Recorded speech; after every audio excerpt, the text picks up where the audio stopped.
주셨는데요. 어떻게 좀 보세요? 저랑 생각이 전혀 반대여가지고요.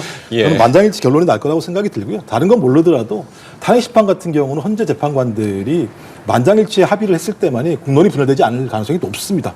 저는 만약에 헌법재판관들이 그런 상황들을 도외시하고 자기 개인들의 성향이나 판단에 따라서 자기 것을 고집한다고 했을 때 어떤 헌법재판소가 헌법을 지켜야 되는데 오히려 국민들을 분열시키는 상황으로 가기 때문에 저는 8대0 합의된 결론을 도출할 거라 생각이 드는데 그런 것 때문에 아마 시점 자체에 대한 유동성이 있을 거라고 분명히 생각이 듭니다. 근데 헌재가 초반에 한 얘기가 있습니다. 모든 걸 다 제쳐서 대통령 탄핵 심판에 집중하겠다고 얘기를 분명히 했습니다. 그러니까 대통령 탄핵 심판은 어떤 심판보다도 매우 중요하기 때문에 중대하고 정확하게 다뤄야 합니다만 또 신속하게 다뤄야 됩니다.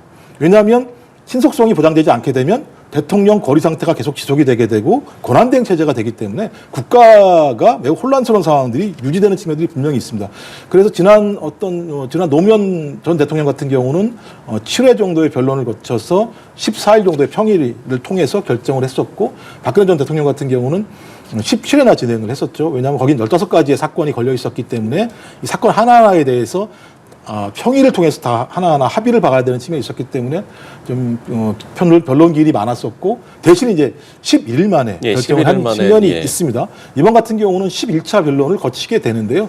저는 아마도 2주 정도의 시간 정도가 소요될 거라는 생각이 들고 그리고 지금까지 계속 문영배 재판관이 한 얘기가 뭐냐면 내가 하는 얘기는 나의 개인적인 얘기가 아니라 8인 헌법재판관들이 평의를 통해서 만장일치로 합의한 내용들이라고 줄곧 얘기해 왔었기 때문에 저는 이런 내용들의 기조를 가지고 기존의 두 번의 대통령 탄핵 심판과 유사하게 11일에서 14일 만약에 늦는다고 하더라도 17일, 18일 이내에 최종적인 판결을 내려서 아마도 3월 중순에 대통령 탄핵에 대한 인용이냐 기각이냐 결정이 될 것 같아서 이게 결정이 된다면 아마 5월 중순 이전에는 조국 대선이 열리게 되는 과정으로 가게 될 거라 생각이 듭니다.